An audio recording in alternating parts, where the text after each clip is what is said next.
So today I want to start, I don't know, I'm playing with 5 different stories that are less known stories in the Bible, not necessarily unknown, but maybe less known and very generalized. And so I want to do more of a deep dive into them.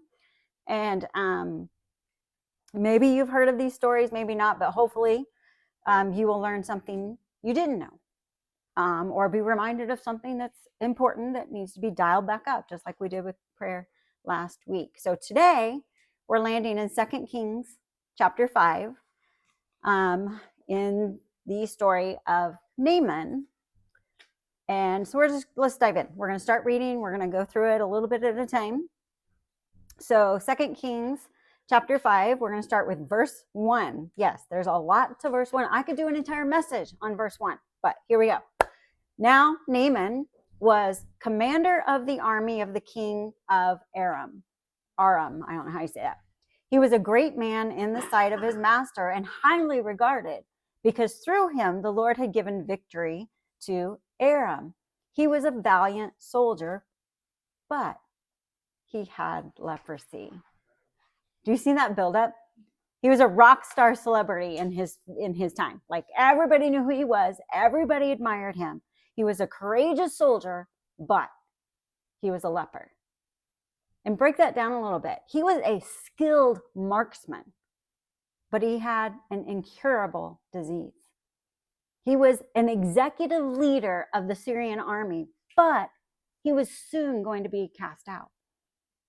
He was feared by his enemies, but could soon be an invalid that scared no one.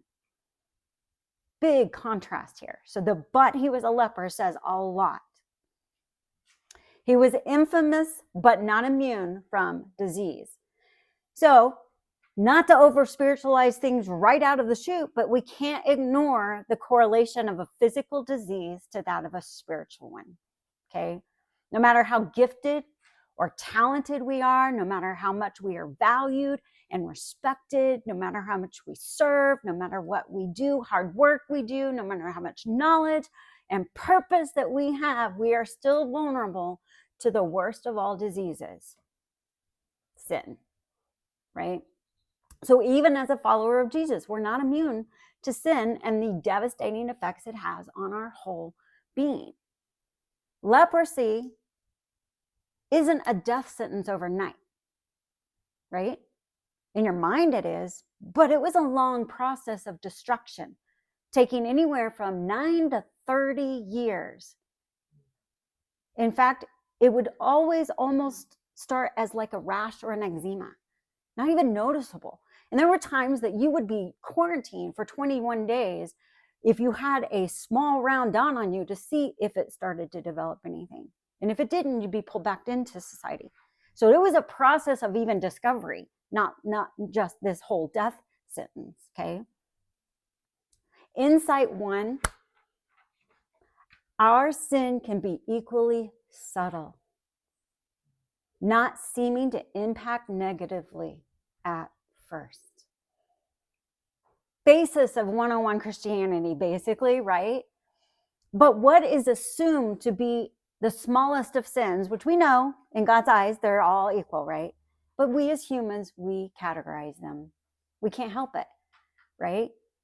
Something as a white lie, right? Or a faint hint of pride, or a murmuring or complaining thought left unchecked. They all seem insignificant until they begin the process of eating away at our character and at our spirit and our witness even over time. Okay, so without going into all the gory details of a leper, which you can read them and they're really bad, just understand that a leper gradually became more unpleasant to look at. They were increasingly treacherous to smell and be around. And they were more and more burdensome without a cure, which was not available at that time. Okay, so it wasn't an overnight process. They gradually became someone you did not want to be around. Okay. Insight number 2, every sin, no matter how big or small, will have devastating effects when left unconfessed. Can't categorize sin as, oh, it wasn't so bad. Oh, nobody knows. No matter how inconspicuous or hidden it is from others, unawareness of or undealt with sin is a poison. It's a disease that eats away at our righteousness. It leads to compromise after compromise. Well, I did that and I got away with it. You may not consciously think these things, but this is how our being works. Our sinful nature works that way. And it can be subconsciously happening without us being aware of it. And it will keep us from being all that we are called to be in the kingdom of God. And eventually affects our character so much that we can become unattractive in the sight of others. All because of one undealt with, unrecognized sin. Like I said, I could do an entire message on just one verse, this one. But don't miss the parallel interpretation between the physical, he was a leper, to that of we are a sinner. Okay? And the question I would want you to ponder on if you go through this week, what other conclusions can you make of the damage of lingering sin in your life? Sit with that question this week. Okay? So back to Naaman. We don't know what stage of leprosy he was in, but he was still functioning alongside of the king. So probably no open sores that would release contagions. Okay, so he wasn't contagious. Some say that he was keeping it hidden, but that does not make sense if you read verses 2 and 3, because that's where we know that people know he has leprosy. Okay, so let's read verses 2 and 3. Now, bands of raiders from Aram and had gone out and had taken captive a young girl from Israel, and she served Naaman's wife. She said to her mistress, if only my master would see the prophet who is in Samaria, he would cure him of leprosy. So obviously it was known that he had it. Okay. So here is a young girl ripped away from her family. Enter the young servant girl. She's taken as a slave to serve as Naaman's wife. And some scholars say that she probably had witnessed the death of her family in order to be taken as a slave. She had reason to be bitter and angry, uncaring, and even hardened toward this enemy master that she is forced to serve. But as one scholar put it, insight number 3, even though she was cheated, she acted as if she was chosen. She has the smallest role in this. All she did was say, if only my master would see this prophet. Okay? Very small role. Now think about it. She wasn't where she wanted to be, but she refused to be cold to her surroundings. She was placed in this position to see the ailment of a man who needed to know that there's a God who can heal him. And even though she was a slave, even though she was a female, and even though she was a Jew who had no right or to an opinion or a voice with Naaman or his wife, she still speaks up and says, I know a guy. If only my master could see him. Think of the bravery. Think of the courage that it took for this baby girl, essentially, to say anything, much less offer a suggestion. Where did this tender heart for such a young girl come from? Where did this mercy and boldness come from? Well, scholars all agree. Somehow, at some point in her life, she was taught about the love of God, the God of Israel. Someone somewhere modeled for her mercy and love that enabled her to now manifest the heart of God in a very difficult, unwanted situation. Question: what does our heart manifest in challenging circumstances? We've all been taught that what goes in comes out, right?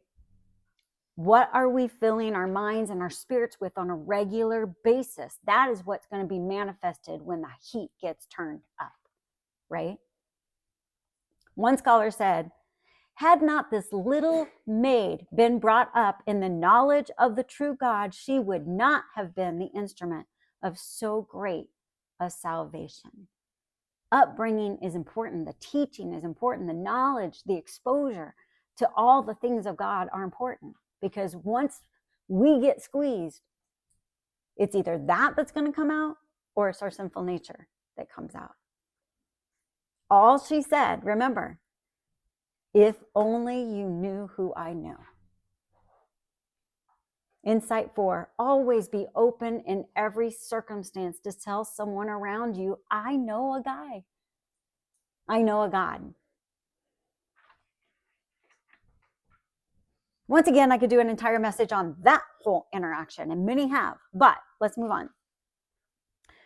Starting verses 4 through 6, Naaman went to his master, the king, and told him what the girl from Israel said. Okay, if you want to dissect this into miracles, it's a miracle that Naaman listened to what she said and took it to even higher authority.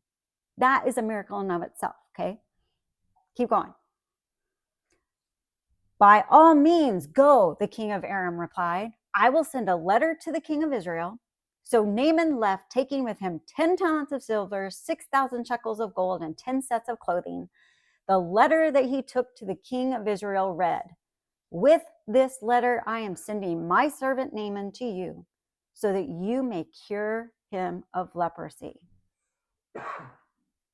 So the king is obviously fond of Naaman, because he sends him with this wealth of things, right? And when he finds out that there is hope of him being healed, he has tons of valuable gifts that he sends with him in hopes to buy this cure. Okay. Now put this into perspective. We're talking about 750 pounds of silver, 150 pounds of gold, and some of the finest changes of clothes ever. There were no Western Unions back then. There was no Venmo. It had to be transported in person, right? This is today's would be anywhere between 1.5 and $3 million that he was carrying with him, okay? They were willing to do and give whatever it took for this quick fix. It shows their desperation and how important Naaman was to this king. Now, verse 7. As soon as the king of Israel read the letter, he tore his robes and said, am I God? Can I kill and bring back to life? Why does this fellow send someone to me to be cured of his leprosy? See how he is trying to pick a quarrel with me. Why did Naaman's king, why did he tell him to go to the king of Israel? Why not directly to Elijah? The little girl said, I know a guy in Samaria. She didn't say, I know a king. She said, I know a guy. But nonetheless, Naaman is sent directly to the king of Israel. Well, because Naaman's king assumed that someone so powerful that could heal leprosy would obviously be buddy-buddy with this king of Israel. He would obviously be on the king of Israel's payroll. Because with that kind of power, this king of Israel would not let that kind of power go untouched or untamed in his kingdom. Right? That kind of power that Elijah possessed should have been a threat to this king of Israel. So the king of Israel should be all over controlling that power, right? That's the assumption of Naaman's master, his king. But it's not true, because the current king was not in relationship with the one true God. This isn't another season where the Israelites are all off on their own, worshiping all sorts of idols. They have no connection with the one true God, and definitely no relationship with Elijah. So they don't know where to find Elijah. So he's thinking, well, this king must know. And think about this also. I mean, this is very interesting to me. These kings were at odds. He wasn't sending it to a fellow ally. They wanted each other dead. They wanted each other's kingdom. And here King Aram sends a letter to his rival king of Israel saying, will you please see fit to heal the commander of my army? Please heal the one that has already slain so many of your people.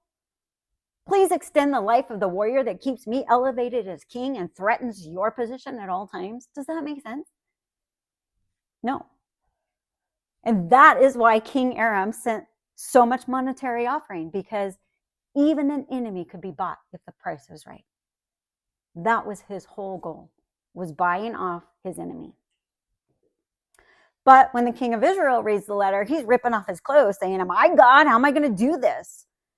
See, the king of Israel assumes that Naaman's king is trying to pick a fight. He's trying to play dirty. He's trying to here, let me see how you respond, because if you don't respond the right way, we're attacking. Naaman's probably not sick. Naaman's probably going to attack all of us here. Now, there's all these thoughts going through the king of Israel's head, okay? It had him in a complete disarray emotionally. Remember how we talked about the mourning process when we talked about Lazarus? The ripping of clothes, that was grief. That was heavy grief. That's what the king was experiencing. He was in panic over what to do and how to respond. Okay, so Elisha hears of this. The king is panicking because he doesn't know a guy. The king is panicking because he doesn't know the God who held the cure. He had forgotten that God. And sometimes people cannot respond with faith because the faith isn't there. Let's read on. So Elijah, when Elijah, the man of God, heard that the king of Israel had torn his robes, he sent him this message. Why have you torn your robes? Have the man come to me, and he will know that there is a prophet in Israel. So Elisha, due to his status with God, scholars assume that God revealed this whole scenario was happening, right? So he sends for Naaman to be sent to him personally.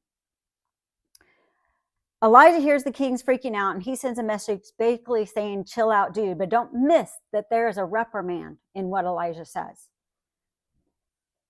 This was said to be a reprimand to the king because when he says, come to me and he will know that there is a prophet in Israel.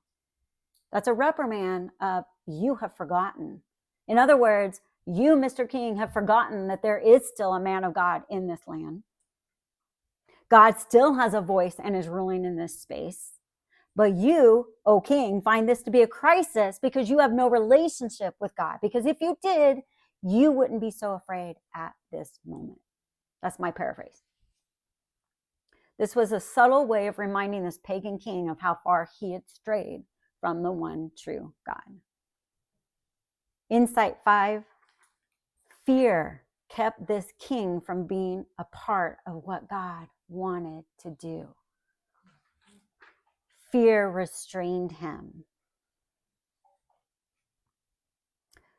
Verse 9 and 10. So Naaman went with his horses and chariots. So he's told to go to Elisha. So Naaman went with his horses and chariots and stopped at the door of Elisha's house. Elisha sent a messenger to say to him, go wash yourself 7 times in the Jordan and your flesh will be restored and you will be cleansed. Now, first of all, picture this. Here's this well-dressed warrior, right? He's probably in all of his gear, and his chariots filled with gold and silver, and all of his servants pulling up to this humble home of a prophet.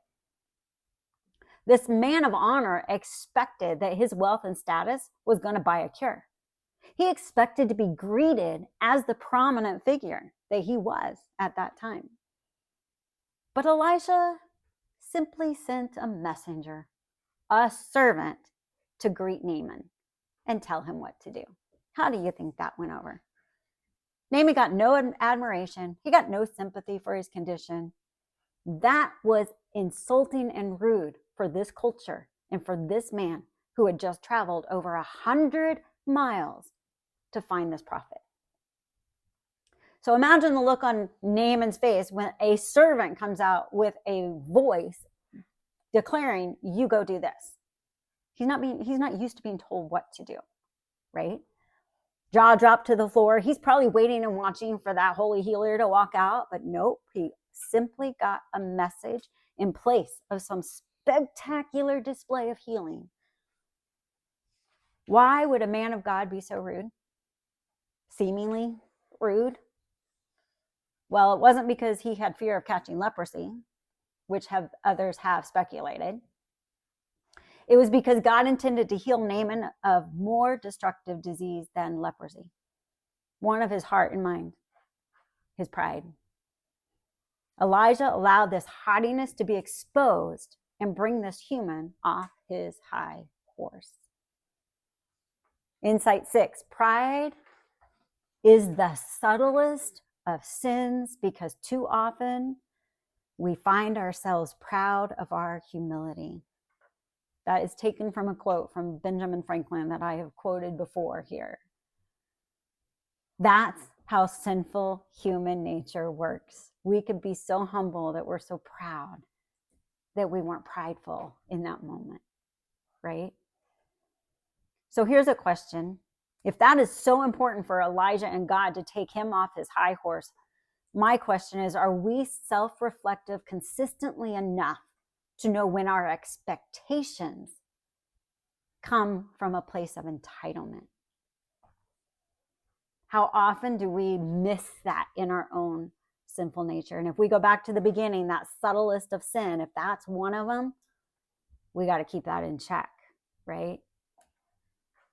Because according to 1 Corinthians, God will always use the foolish things to shame the wise. And pride will always come before a fall, right? So we would do well to do a constant heart and thought and mind check of ourselves.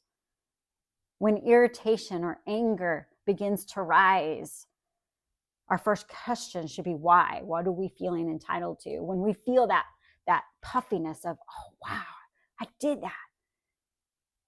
Be sure we take ourselves off that high horse because God sure will if we're following him. Okay, so here, Elijah told him to do a very simple task of washing in the Jordan 7 times and you will be restored.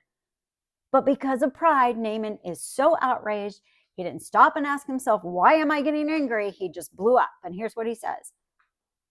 Verse 11, but Naaman went away angry and said, I thought that he would surely come out to me and stand and call on the name of Lord his God, wave his hand over the spot and cure me of my leprosy.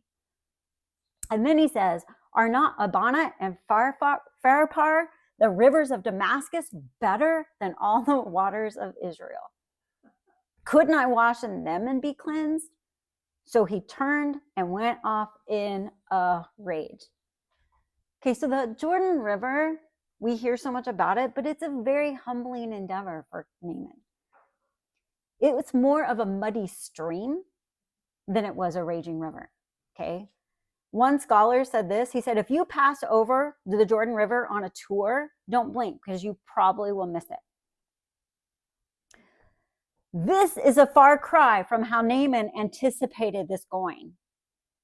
But that's not bad enough. You want me to go to the Jordan River? I have better rivers in my own lands. How dare you ask me to do such a repulsive act? I traveled all this way to be cleaned by dirty water, is basically what he was saying. It wasn't just beneath him. Notice that it doesn't make sense to him. How am I going to get clean going in dirty water? Now, we all know, but should often remember that God's ways are not ours, right? They're better, as we will soon see. So despite Naaman's arrogance and belittling the land of God by saying, you're Jordan River, blah, blah, blah, we have better ones. And he belittled this person of God for not being what he wanted him to be and coming out to greet him. God still pursues Naaman. But again, through what we would say as foolish means. First was the servant girl, right? Then a servant of God. And now it's through his own servants who are going to speak up. Okay, so he's off. He's going away. Verse 13, Naaman's servants went to him and said, my father, if the prophet had told you to do some great thing, would you have not have done it? How much more then when he tells you, wash and be cleansed? They're basically saying, Naaman, do you want to be coddled or do you want to be cured? He was willing to walk away and return home with a death sentence because of his pride, his ego. But his lowly servants courageously spoke up. What more do you need to hear than go and be cleaned? Would you truly rather die than do something that's beneath you or something that doesn't make sense? This seems obvious, but insight 7, we need to operate out of a place of humility so that God can use anyone to speak his truth to us. I was thinking about this, and here's a question to follow up with that. Do you assign status to people in your life that gives more influence to one over another person in your life? Will you give ears to someone that you've put on a pedestal and not someone that you haven't? Will you give ears to someone less spiritual or younger or less experienced? Because here we see that Naaman's life was changed because he listened to people that normally he wouldn't listen to. And if I can go on, may talk about this later, but God used a donkey, right? And if he can use a donkey, he can use anyone in our lives to bring truth, right? That's the place of humility that we need to be at all times. It doesn't appear that Naaman argued with his servants, because verse 14 says, so he went down and dipped himself in the Jordan 7 times, as the man of God had told him, and his flesh was restored and became clean like that of a young boy. Simple can be supernatural. We've talked about that with the healing processes that we've gone through. Small acts can make big impacts. And that's true for people too. The small act of the servant girl, the small voice that she spoke led to this place, right? What is needed isn't these grandiose things. It's an obedience to the commands of God. So each dunk in the Jordan was an act of obedience for Naaman. 7 times he had to choose to trust this process. I don't know if he stopped and looked. Is it gone yet? Do I still have it? Is it any better? I don't know if it got better from the first dunk to the last dunk, but he trusted the process. He had faith in what he was told to do. And understand the word dipped here isn't just wading into the river and going gradually, like when it's a little cold and you're trying to get yourself used to it or whatever. What's the best thing to do?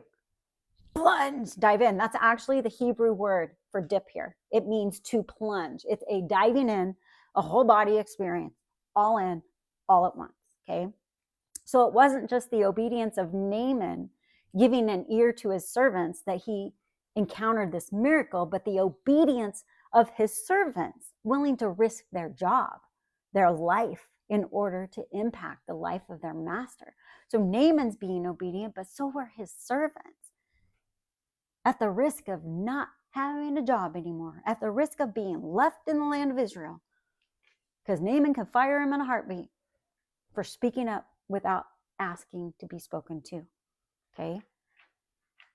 Insight 5, as followers of Jesus, we need to be willing to risk positions, relationships, and even our lives in order to speak truth to those God has placed in our lives. So it's not just being in a humble place where we can hear through other people. It's being in a place where we are willing to also regurgitate truth to others in our lives, no matter the cost.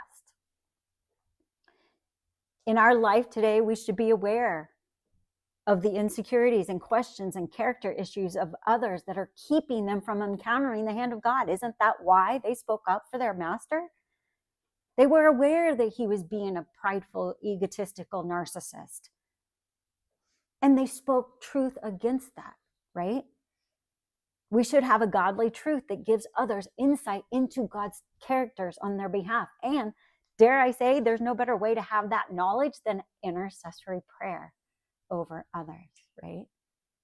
So dial up the importance of that again. But look, because of his obedience and plunging 7 times and the servant's obedience, Naaman was not just healed from leprosy. It says his flesh was restored and became clean like that of a young boy. Do you know what that means? That means there were no scars from his leprosy.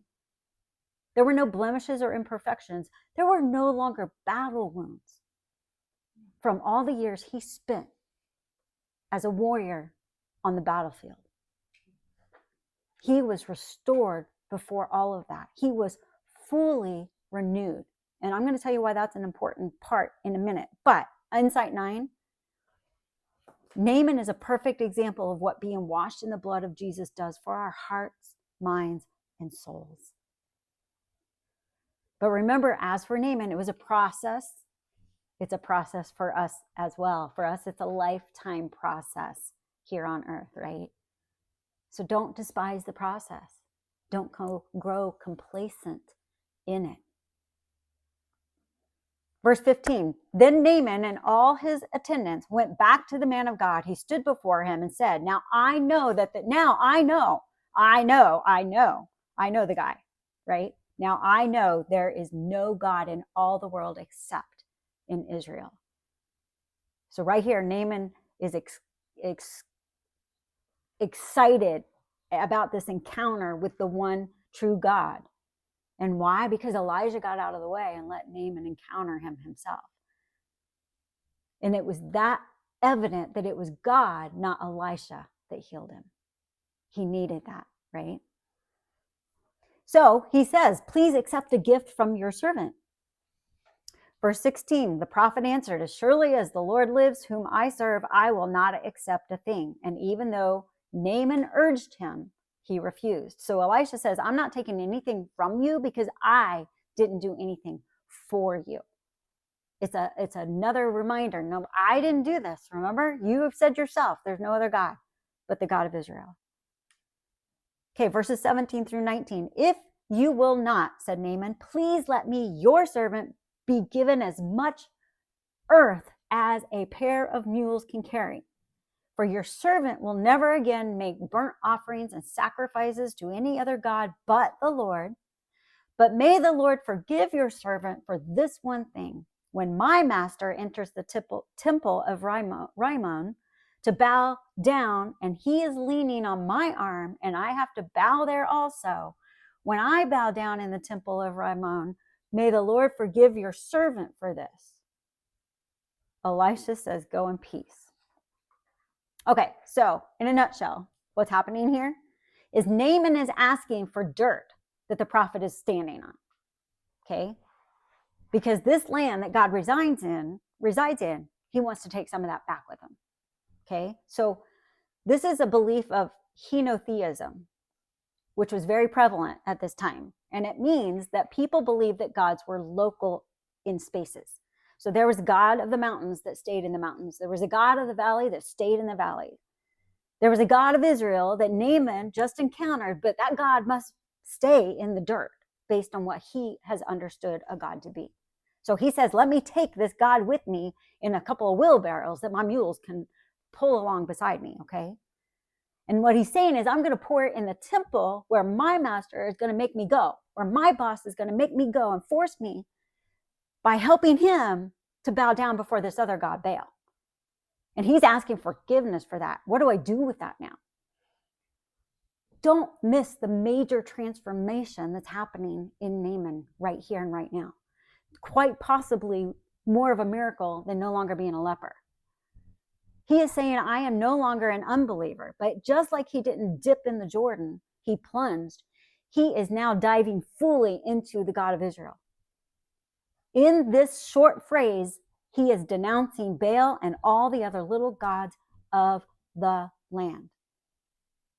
But I want you to understand too, when he says over and over again, please accept this gift from your servant. Will you let your servant? 5 times he mentions himself to be now a servant. Is that not a huge transformation from the pride, egotistical narcissist that he was not just moments before? See, he was no longer identifying as a leper. And because he was healed of all of his wounds before battle, he could no longer identify as a commander. Jesus was taking him back down. God was taking him back down, where he would no longer identify with the things that brought him power and respect. He was now a servant. Like I said, 5 times he refers to himself as a servant. That is now his new identity. And he says, however, will God recognize me as his servant, even though I'm returning to a pagan land with a pagan king who does not worship the God of Israel? And Elisha simply says, go in peace. Now, I think most of us know what the word of peace is for Israel. What's shalom, right? That's the word that is used here. And I could do a whole message on what that is. But in a nutshell, he's basically saying, Naaman, your heart, your soul, your mind, your body can be at rest no matter what circumstance or conflict you face from this point on, because the Lord God will go with you. That's all wrapped up in the word peace. So as I close out this story, I want to summarize the rest of this chapter,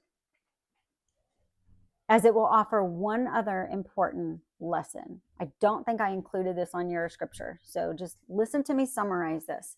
I was going to land and end with peace and just let that rest and sit. But when I read the rest of it, I'm like, I gotta have half a little sermon here, okay? So Naaman leaves Elijah, right? And now enters Elisha's servant, Gehazi. Okay, so Gehazi is probably the one that brought the message out, go dip in the Jordan, okay? Probably it was Gehazi. Gehazi sees that Elisha sent him away without taking payment, and he was upset that his master didn't take monetary offering. So he chases after Naaman, lies to Naaman, saying that Elisha sent me because he changed his mind about the wanting the monetary payment, and makes a request of him. Naaman is none the wiser. He's now a respecter of Elijah. And so if Gehazi, a servant, came, he's probably telling the truth, right? So Gehazi returns with this gift that Naaman now gives him. And in fact, Naaman even gives him double of what he asked for. So not just what Gehazi asked for, okay? So he gives him, Gehazi returns with this newfound wealth, and he hides it from Elisha. Elisha asks Gehazi, where have you been? And Gehazi, supposedly a faithful servant of this prophet of God, now becomes an idiot, thinking that the man who sees visions of God did not know what just happened, right? He says, your servant didn't go anywhere.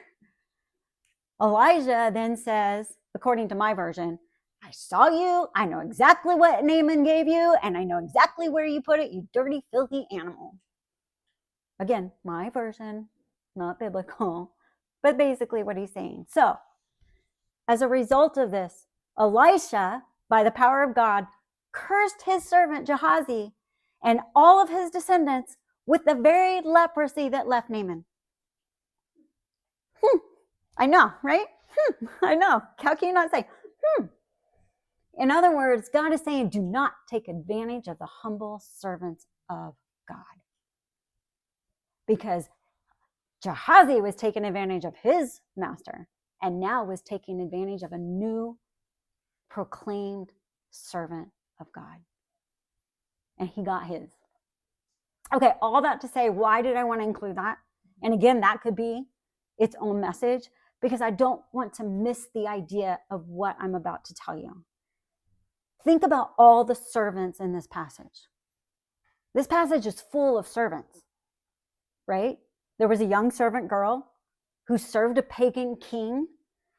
But understand, insight number 10, the young servant girl was a slave to man in a pagan environment, but remained a servant of God.